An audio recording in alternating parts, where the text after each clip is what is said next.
En tiempos en los cuales la cantidad está muy sobrevalorada, uno puede leer la palabra de Dios, puede leer los evangelios y puede dejarse distraer por algunas expresiones tales como a Jesús lo seguían las multitudes, una gran multitud le seguía a Jesús, y entonces uno inmediatamente cree, piensa que Jesús era una persona no solamente que tenía, por supuesto, como el Evangelio lo expresa una y otra vez, no solamente tenía un atractivo muy singular, a causa justamente no solamente de sus palabras, sino de sus acciones, de su persona toda, sino que no todas estas multitudes, o mejor dicho, no todos dentro de esta multitud, eran discípulos. Es decir, a Jesús lo escuchaban muchos, lo seguían en el sentido general de la palabra, lo seguían, lo buscaban, iban a él, lo curioseaban mucho, pero no todos esos hombres, no todas esas mujeres, no todos esos religiosos, realmente hacían una opción por creer en el Señor Jesús. Así al menos nos lo expresan los evangelios. Es decir, Jesús era una persona sumamente atractiva.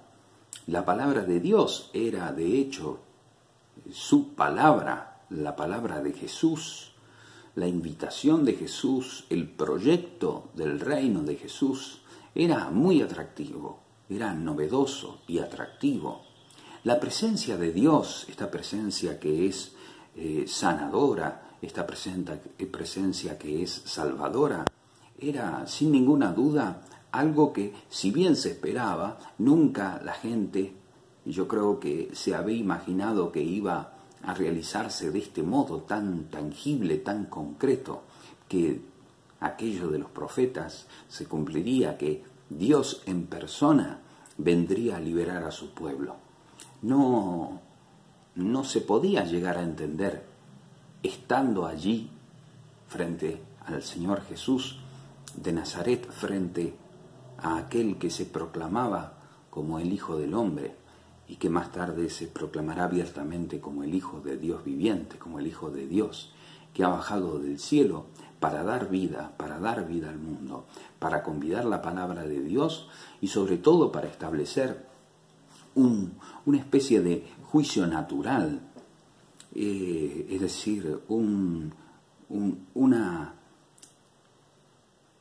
manifestación de la opción personal del corazón.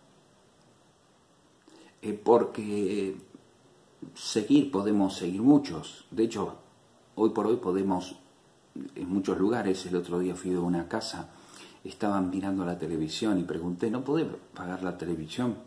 Así podemos conversar sin tanto bullicio. Y la persona me dijo, no, lo que pasa es que está siempre prendida la televisión, pero no la vemos. Jesús empezó a anunciar el reino de Dios y había un montón de gente que lo escuchaba. Había gente seguramente que lo escuchaba todo el tiempo, que lo seguía, pero no escuchaba. Eso es lo que los apóstoles percibieron y luego transmitieron a aquellas personas que también anunciaron el Evangelio y que luego se puso por escrito. Se recapituló y se pensó, claro, acá hay partes de profecía. El Señor también había anunciado, por ejemplo, en Isaías 6, había anunciado que iba a ser oído sin ser oído, visto sin ser visto, y que iba a ser recibido sin ser recibido. Entonces allí, claro, cerró la cosa muchísimo más. Pero porque el Dios del Antiguo Testamento y el Dios del Nuevo Testamento mantienen una unidad que sobre todo el evangelista Mateo trata de poner y evidenciar de una manera más clara, puesto que aquel auditorio al que Mateo la comunidad de Mateo en la que se predica el Evangelio, que luego se pone por escrito, es una comunidad de judíos que se han convertido. Por eso también las reiteradas citas al Antiguo Testamento, aunque no las citas por escrito hayan sido tomadas de la Biblia griega, de la versión griega del texto hebreo en la mayoría. Está ahí reñido los investigadores para ver cuánta cantidad de texto hebreo, digamos, del cual depende Mateo hay y cuánto de texto griego. Pero bueno, la cuestión es que el Antiguo Testamento está totalmente latente porque el auditorio de Jesús tenía la palabra de Dios, tenía el Antiguo Testamento en la cabeza, y porque las comunidades a las que le predicó Mateo también lo tenían en la cabeza, y más allá de eso porque vamos, estaba presente, y porque aunque aún no se había encarnado la palabra, sí la revelación había comenzado en el pueblo de Israel, y el pueblo de Israel ya había presentado estas dificultades de creyentes, o mejor dicho, doctor Víctor Morlasencio prefiere traducirlo por adeptos al judaísmo, así se traduce en la Biblia de Jerusalén, la última, en el libro de los Salmos. Los que temen al Señor lo traduce como los adeptos, como si fuera una especie de afiliación a un partido político, pero no mucho más que eso. Estaban allí en el pueblo de Israel, formaban parte del pueblo de Israel, un montón de personas que compartían una cultura, hasta diríamos, en cierto sentido, desde el punto de vista antropológico, compartían una religión, ¿no? Un conjunto de prácticas, de costumbres, de ritos, de expresiones religiosas vinculadas a la divinidad, pero el corazón no estaba cerca del Dios vivo. El corazón no estaba pegado a la palabra de Dios. El pasaje del Evangelio que quiero compartir con vos hoy es el capítulo 13 de Mateo, que es el centro del Evangelio de Mateo. Los estudiosos en griego dicen que en el manuscrito completo de Mateo, solo el Evangelio de Mateo en griego, la mitad es aquel sitio en donde calza el capítulo 13. ¿Qué es el capítulo 13?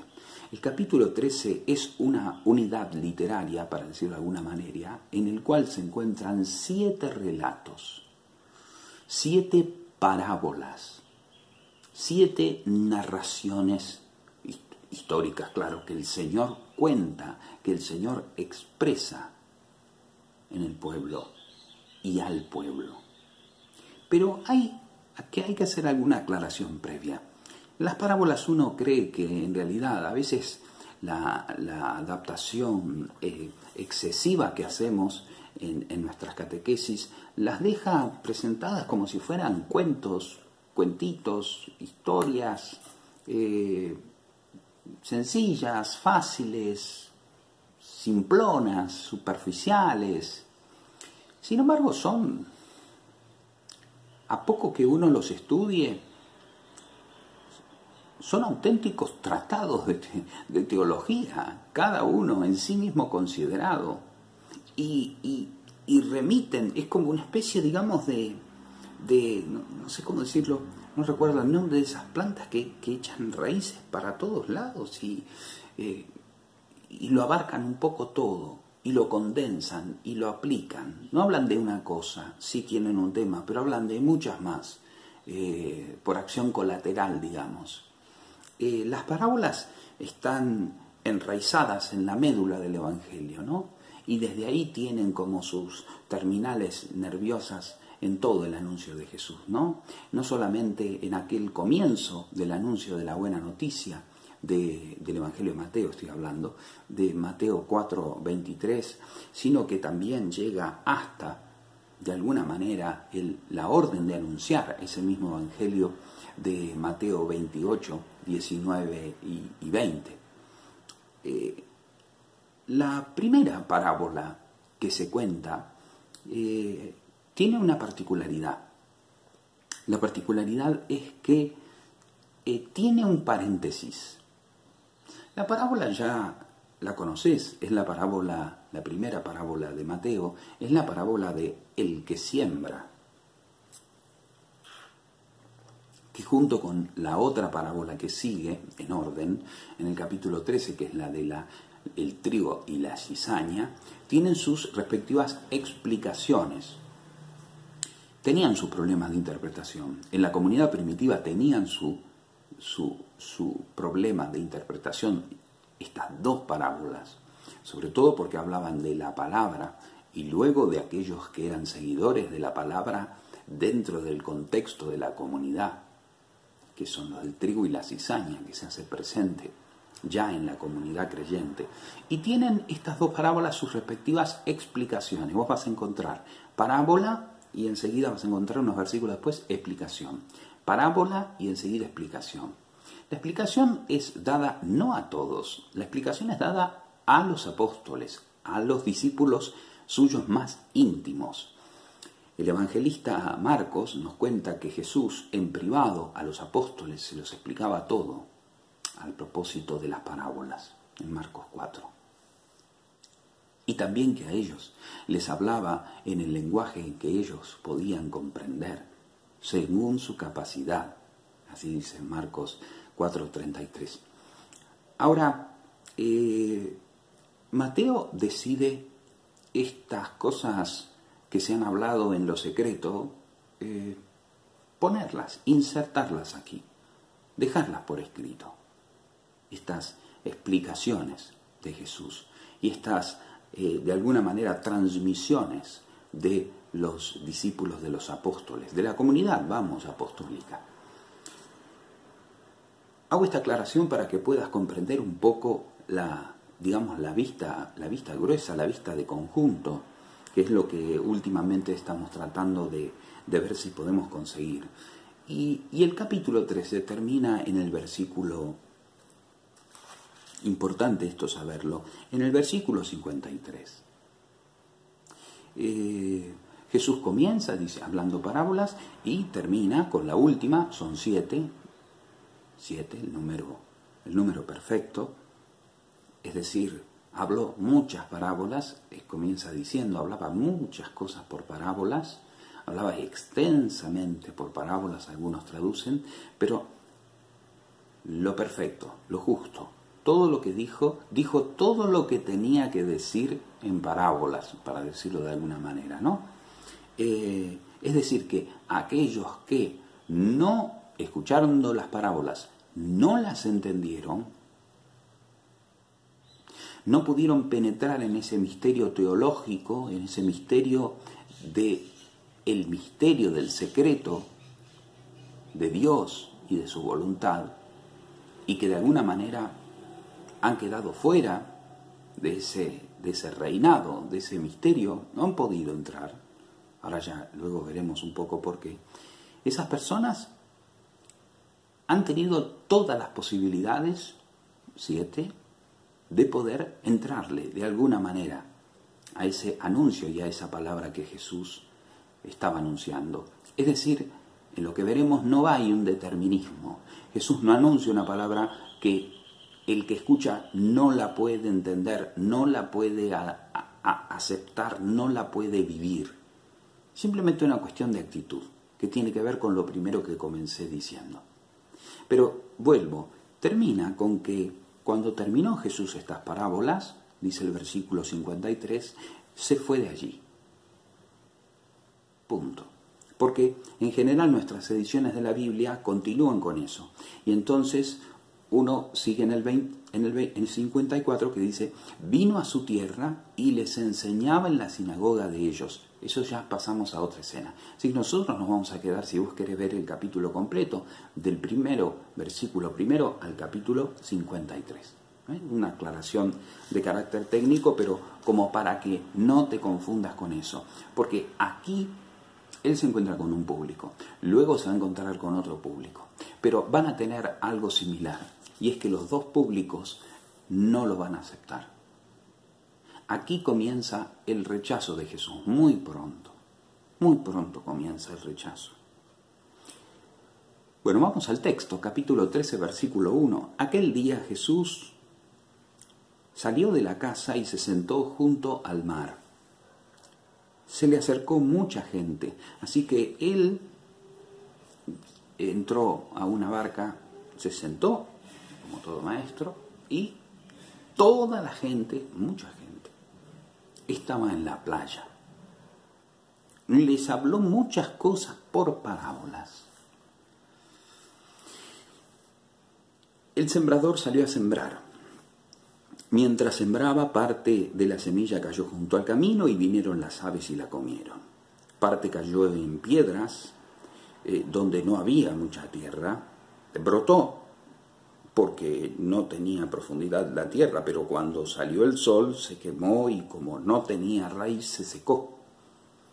Parte cayó entre espinas, cardos, espinos, y los espinos crecieron y la ahogaron, la asfixiaron. Pero parte cayó en tierra buena y dio fruto, cual ciento, es decir, al 100%, al 60%, al 30% por una vez. El que tiene oídos, oiga. El que tiene oídos para oír, que oiga. Versículo 10. Entonces, acercándose los discípulos, le preguntaron, ¿por qué les hablas en parábolas? Claro, era un lenguaje que hasta ahora los discípulos, sus apóstoles, no conocían de esta manera. Y les pareció extraño. Les pareció extraño. Ahora, claro, a nosotros que leemos el Evangelio, a nosotros que miramos desde afuera, no nos resulta extraño del todo. Pero vamos a ver por qué no nos resulta extraño de todo.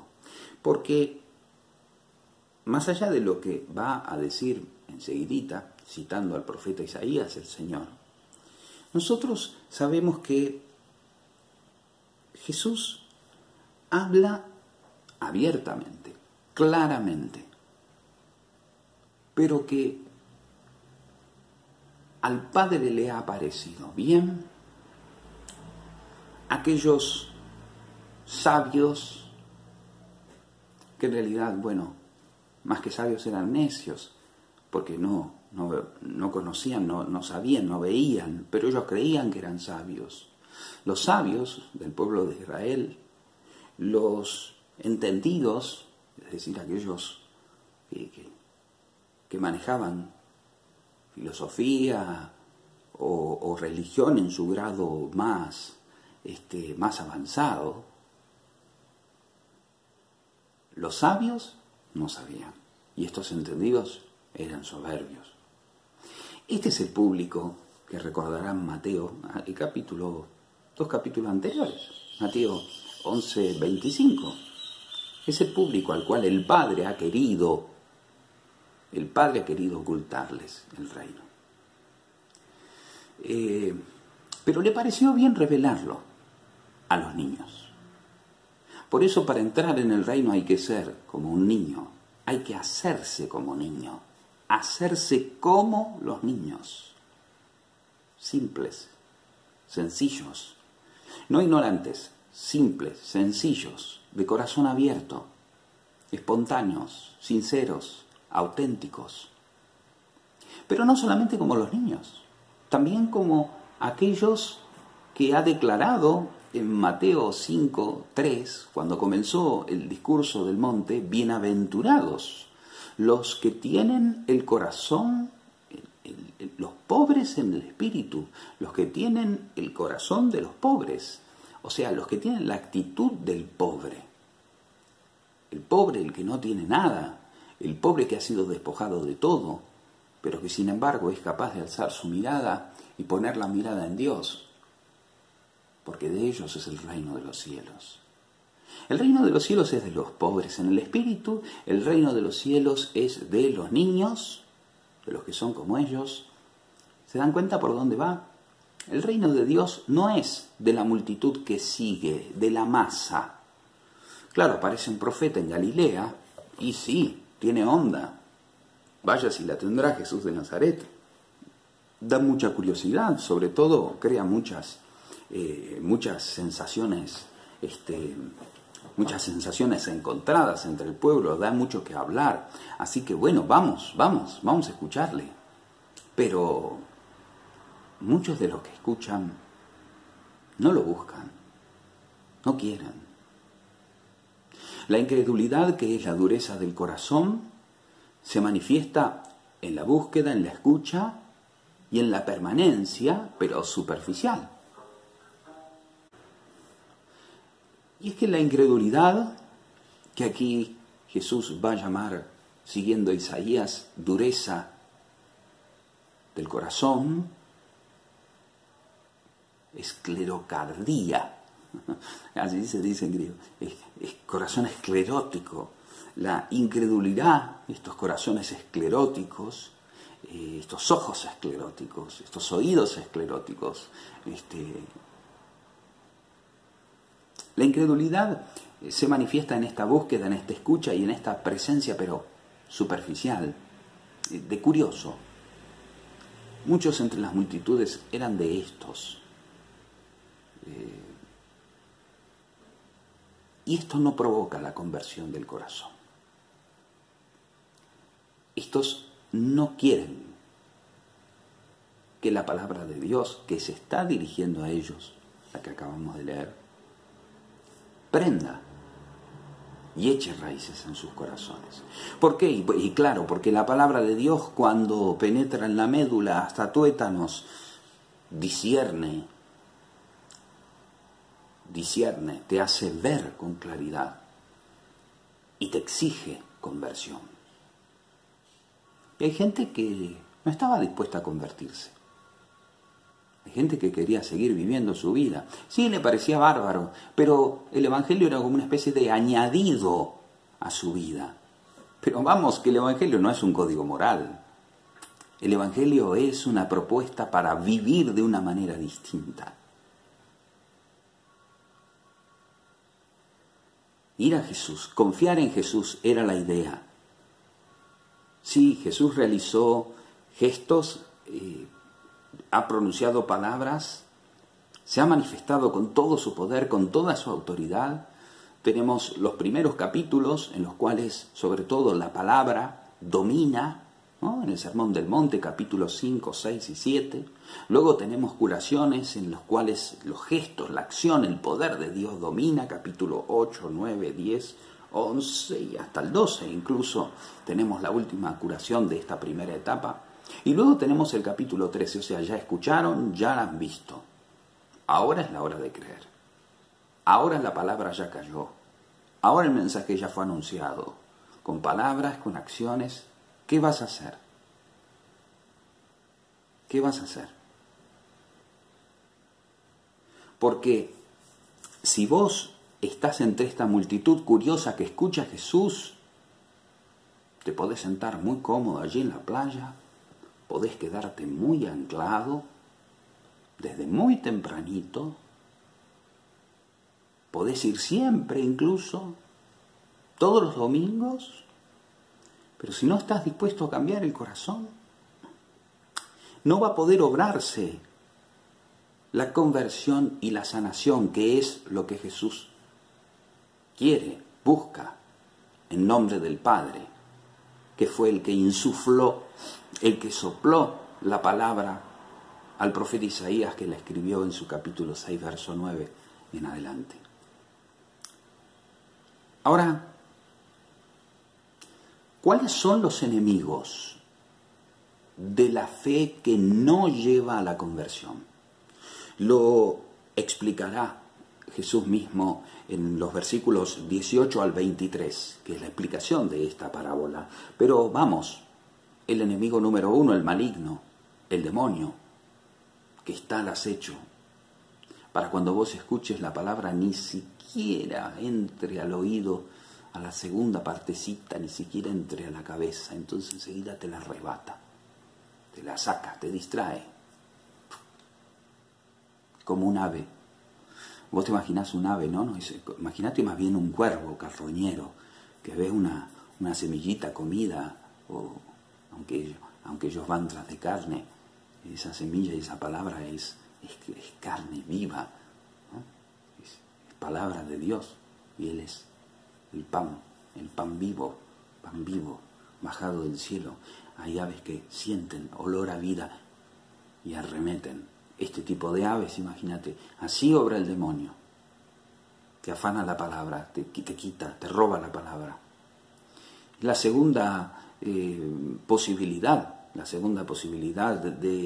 segundo enemigo de la fe, el segundo terreno que podemos tener de corazón, o el segundo escenario que puede darse en nuestra vida en algún momento. No necesariamente esto tiene que referir a 3 clases de personas, porque algunos dicen, interpretando este pasaje, dicen, bueno, ¿vos de qué tenés el corazón? ¿Vos tenés el corazón de así, así o asá? ¿Cómo tenés el corazón? Hay gente que es así, hay gente que es así, hay gente que es así. Yo creo que todos somos un poco. Yo creo que el sentido de esto es que todos tenemos un poco el corazón en distintas situaciones de la vida distintamente dispuesto para recibir la palabra o para rechazarla, ¿no? Claro que hay más constantes, por supuesto, pero yo creo que a todos el maligno o el segundo enemigo, que son las aflicciones de la vida, las persecuciones, las hostilidades, las burlas, la cobardía, las consecuencias por seguir a Jesús pueden llegar a convertirse en enemigos para nuestro querer. Y después el tercer enemigo es el mundo, pero el mundo entendido como mundanidad, entendido no como aquellas cosas materiales básicas y elementales que nos permiten desarrollarnos y vivir, sino como aquello que nos distrae, es decir, como lo que se llama el apegamiento a las cosas materiales. El no poder vivir sin... No, si a mí me sacan esto, entonces... No, yo sin esto no puedo vivir. Eso que a todos nos pasa en alguna manera, porque nuestra carne, nuestras pasiones se van aferrando a las distintas cosas. El diablo, el temor, la cobardía, la mundanidad, esos son enemigos esenciales de la fe, que todos tenemos, pero que todos podemos rechazar, a menos que no quisiésemos formar parte de esa familia de Jesús que escucha la palabra de Dios y la practica, como decía el pasaje anterior a este 13. Aquel que no quiere hacer la voluntad del Padre, que no quiere formar parte de la familia de aquellos que hacen la voluntad del Padre, porque no son aquellos que me dicen Señor, Señor, los que van a entrar en el reino de los cielos. Mateo 7, ¿recordás? 22. No son los que me dicen Señor, Señor, Señor, Señor, oh Dios, Señor, Señor. No, sino aquellos que hacen la voluntad de mi Padre que está en el cielo, dice Jesús. Es preciso que quien forma parte de la verdadera familia de Jesús reconozca qué cosa está impidiendo en su tierra, en él, que la palabra sea escuchada pero no recibida. O sea, voy a decirlo de vuelta. ¿Qué cosas o qué cosa es lo que no permite que recibas la palabra aunque la escuches? ¿Qué cosas son aquellas que no te dejan que la palabra eche raíces aunque a vos te entusiasma, la escuchás con gusto y con gozo? Como dice la parábola en la explicación después.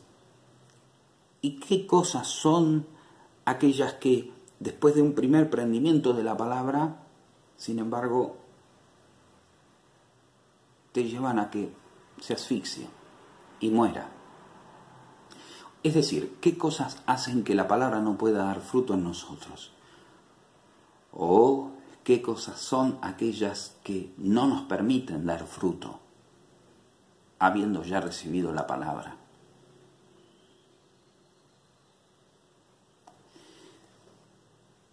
¿Qué cosas son aquellas que no nos permiten realizar la voluntad del Padre que está en el cielo? Es importante, aunque sea, que lo pensemos para saberlo, para llevarlo a la oración, para presentárselo al Señor, si es que de veras queremos seguir en el camino.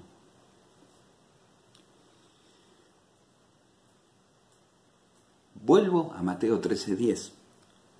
Acercándose los discípulos le preguntaron: ¿por qué les hablas en parábolas? ¿Por qué? Responde Jesús: porque a ustedes les es dado saber, conocer los misterios o los secretos del reino de los cielos, pero a ellos, para ellos, no. A ellos no se les ha dado. A ellos no se les da conocerlos. Es decir, entrar en intimidad, en contacto, experienciar, vivir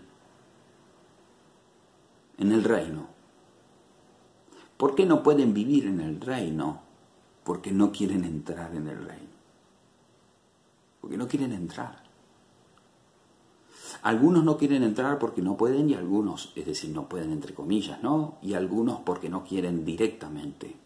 De entre todos estos que le siguen, Porque, vamos, si yo registro en mi vida necedad, que mi corazón está lleno de necedad, que me creo sabio, lleno de soberbia, que me creo entendido, si yo me creo en la verdad, si yo me creo más, si yo me creo algo, como dice Gálatas 6 San Pablo, el que se cree que es algo miente, se engaña a sí mismo. Si alguien se cree algo que no sea esclavo de Cristo, seguidor, discípulo de Cristo, un entusiasta del Señor, entonces está errando, está cayendo en la necedad, en la soberbia, en la vanidad, en el orgullo, en todo tipo de pecado que te apartan de Dios. Podrás escuchar mucho, podrás saber mucho, podrás rezar mucho, pero te estarás dirigiendo a vos mismo, porque no podés estar en comunión con Dios y con vos. Quiero decir, no podés estar escuchándote todo el tiempo a vos.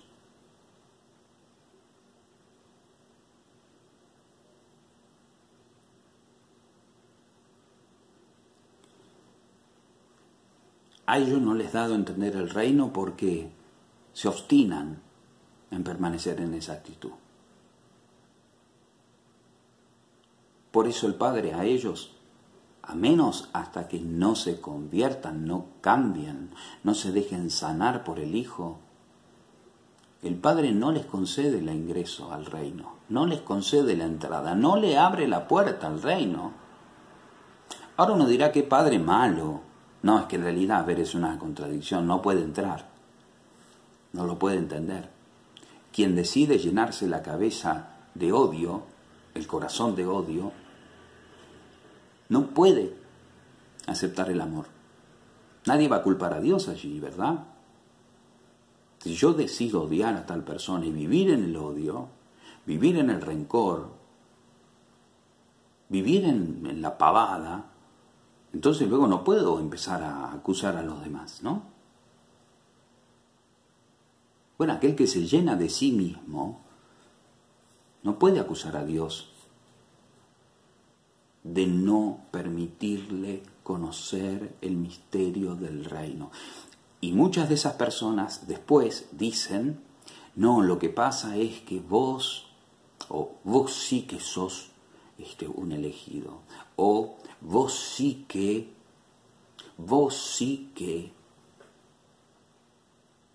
en realidad uno nada. En realidad uno reconoció la miseria de su corazón, se puso ante Dios, se dio cuenta de su miseria, se arrepintió de sus pecados y dejó al Espíritu Santo que haga su obra. Porque también es gracia la conversión del corazón. También la obra de la gracia es lo que produce la sanación del corazón.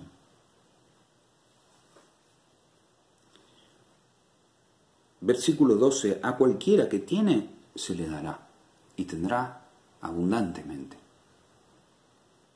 Pero al que no tiene, aún lo que tiene le será quitado.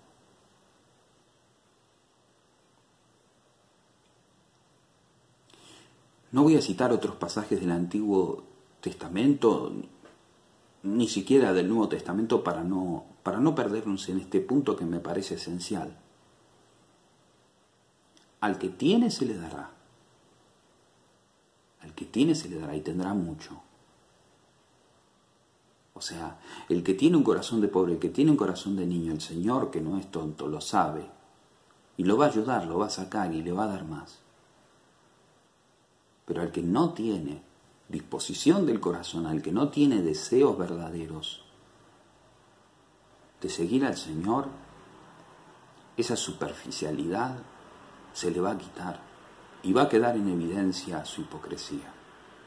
Va a quedar en evidencia su mentira, va a quedar en evidencia su maldad. Como dice San Juan en su carta, estaban con nosotros, pero no eran de nosotros. Como la multitud esta que hacía número, como algunos sacerdotes y pastores y ministros que están esperando números en las bancas, números.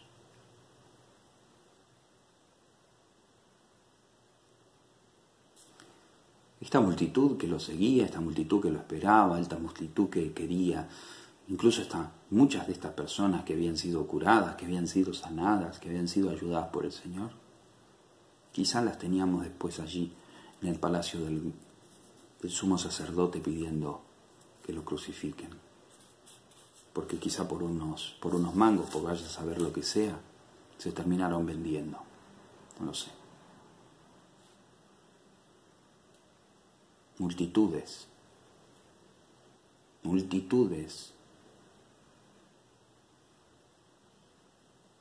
La iglesia no es una cuestión de multitud, la iglesia es una comunidad de creyentes y seguidores de Cristo.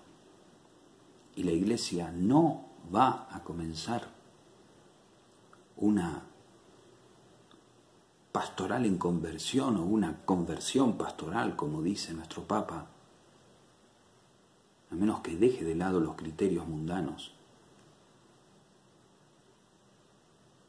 Y tampoco se trata de formar grupos de excelencia, se trata de conjuntarnos, de unirnos, aquellos que queremos seguir a Jesús de veras y aquellos que somos pecadores y miserables, pero queremos caminar en santidad. Nos equivocamos, pero volvemos.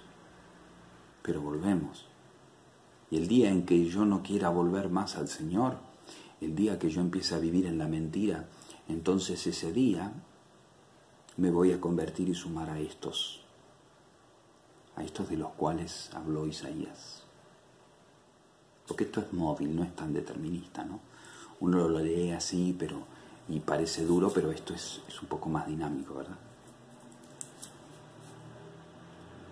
Y dice el Señor, por eso yo les hablo por parábolas, porque viendo no ven, oyendo no oyen, ni entienden.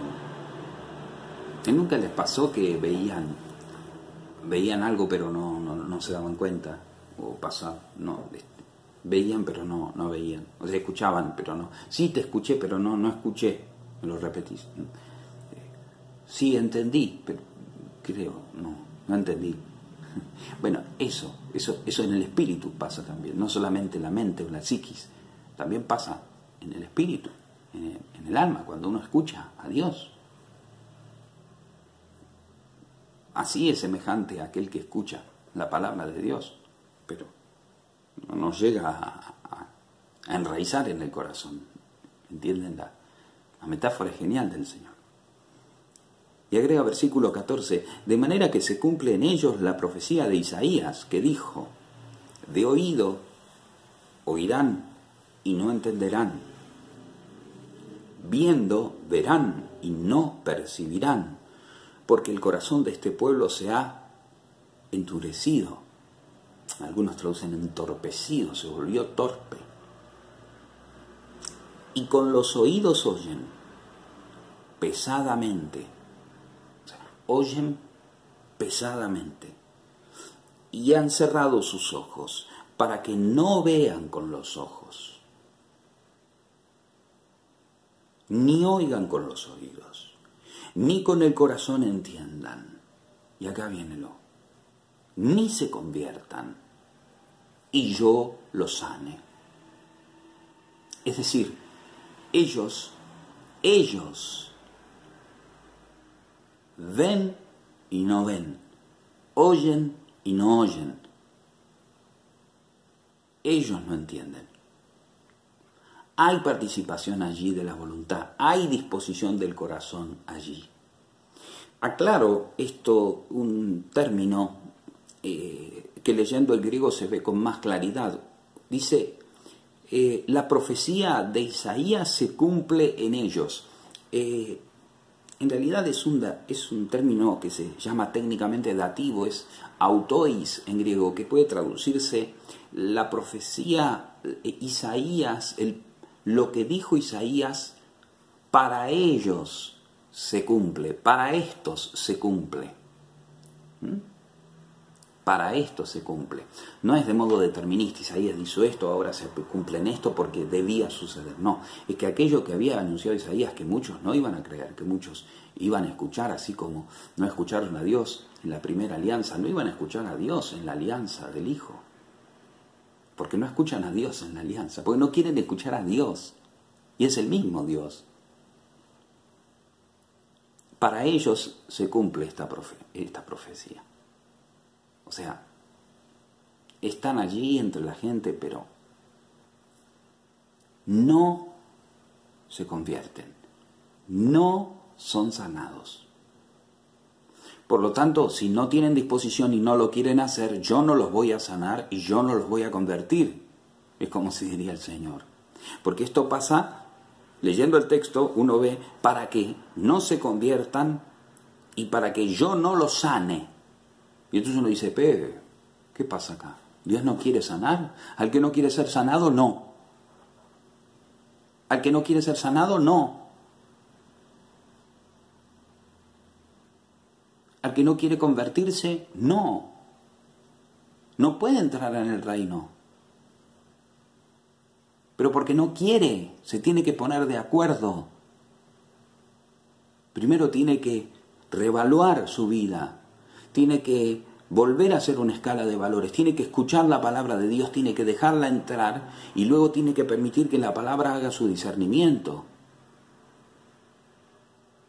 Porque, como dice Benedicto XVI,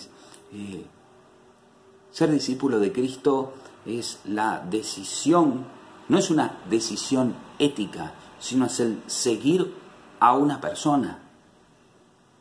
Es decir, no es seguir un conjunto de normas, es decidirse, estar decidido, o sea, querer, desear, seguir a Jesús, quien estuvo muerto y ha resucitado y por medio del Espíritu hoy sigue presente en medio de nosotros.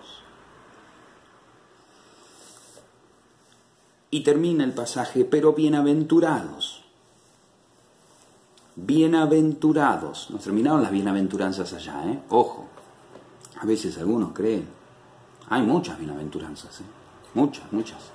En los evangelios. No solamente están aquellas que encontramos enlistadas o condensadas en Mateo 5 o en Lucas 6. No. Hay más. Acá tenés otra. Bienaventurados. No ya los pobres. ¿Te acordás que te la mencioné? Bienaventurados sus ojos, porque ven, sus oídos, porque oyen. Escuchen, se los digo en serio, muchos profetas y muchos justos, muchos hombres santos, desearon ver lo que ustedes ven y no lo han visto, oír lo que ustedes oyen y no lo han oído. Bienaventurados, en cambio, sus oídos. Mateo 13:16, porque escuchan Bienaventurados esos ojos porque ven. Que el Señor nos conceda tener un corazón como el de los pobres, un corazón como el de los niños y un corazón como el de aquellos que escucharon la palabra de Dios y pudieron, por medio de sus frutos, de los frutos de su vida, darse cuenta que la estaban practicando, porque el Espíritu Santo estaba haciendo su obra en ellos y los motivaba no solamente a mantenerse adherido al Cristo, sino a dar como fruto, como consecuencia de esa unión, aquellas obras de amor que no son otra cosa sino servicio a los más necesitados, a los más desvalidos, a aquellos que son descartados, aquellos que son descartados por la sociedad y que también son descartados por algunas iglesias.